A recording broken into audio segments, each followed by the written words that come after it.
नमस्कार दोस्तों, मेरा नाम अजीत कुमार है और मैं आज आपके सामने एक ज़बरदस्ती शानदार सा एक स्टोरी लेके आया हूँ, ठीक है?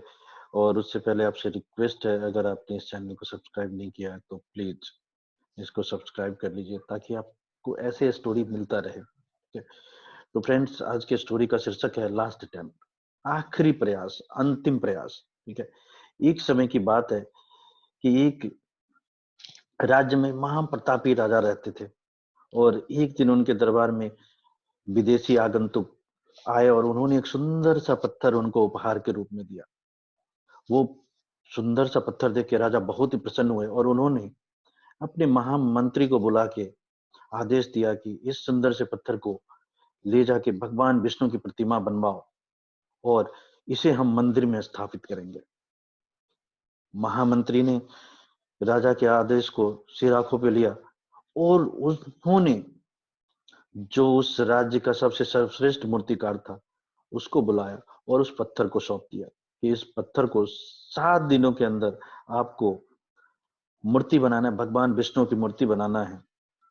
और अगर आपने ये काम कर दिया, तो महाराज की तरफ से आपको 50 स्वर्ण मुद्राएं दी जाएंगी। 50 स्वर्ण मुद्राओं की बात सुन के वो मूर्तिकार बहुत ही खुश हुआ और उसने अपनी छेनी और हथौड़े से पत्थर को तोड़ना शुरू किया। लेकिन उसने तकरीबन सैकड़ों प्रयास किया, पर पत्थर जो है सो वो नहीं टूटा। उसने लास्ट फिर उसने हथौड़ा उठाया, तो उसने सोचा जहां सैकड़ों प्रयास करने के बाद ये पत्थर जस का तस रहा और नहीं टूटा, तो अब क्या पता ये अंतिम से टूट ही जाए। सो अभी भी नहीं टूटेगा, और यह सोचकर उसने हथौड़े का प्रहार करना बंद कर दिया और वो पत्थर ले जाके वापस मंत्री जी को दे दिया और उसे यह कहकर वापस किया कि ये मुश्किल ही नहीं बल्कि नामुमकिन है, इससे भगवान विष्णु की मूर्ति नहीं बन सकती।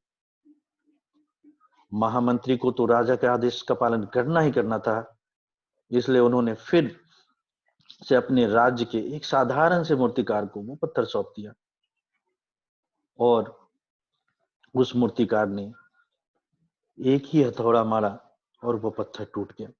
उसके बाद उसने एक बहुत ही सुंदर सा भगवान विष्णु की मूर्ति बनाने में लग गया और बना दिया।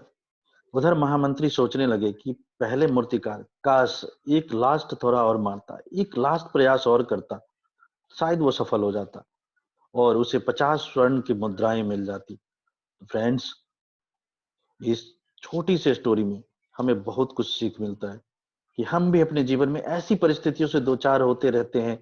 कई बार किसी कार्य को करने के पूर्व या किसी समस्या के सामने आने पर हम निराकारण ही उस काम को छोड़ देते हैं, हमारा आत्मविश्वास डगमगा जाता है, हम प्रयास करना छोड़ देते हैं और हार मान जाते हैं। कई बार हम एक दो प्रयास करके ही असफलता जब मिलती है तो हम सफलता के लिए प्रयास करना छोड़ देते हैं।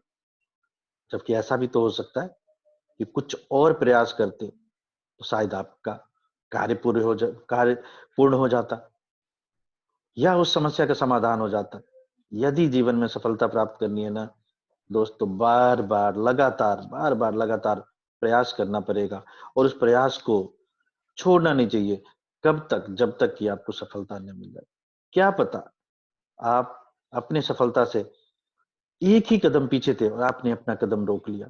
क्या पता आप अपनी सफलता से एक ही छेनी और हथौड़ा पीछे थे और आपने अपना हथौड़ा चलाना छोड़ दिया। फ्रेंड्स, इसलिए अपनी अंतिम प्रयास करते रहिए, करते रहिए, ताकि आपको सफलता 100% मिले। ठीक है? तो thank you friend, thank you for watching.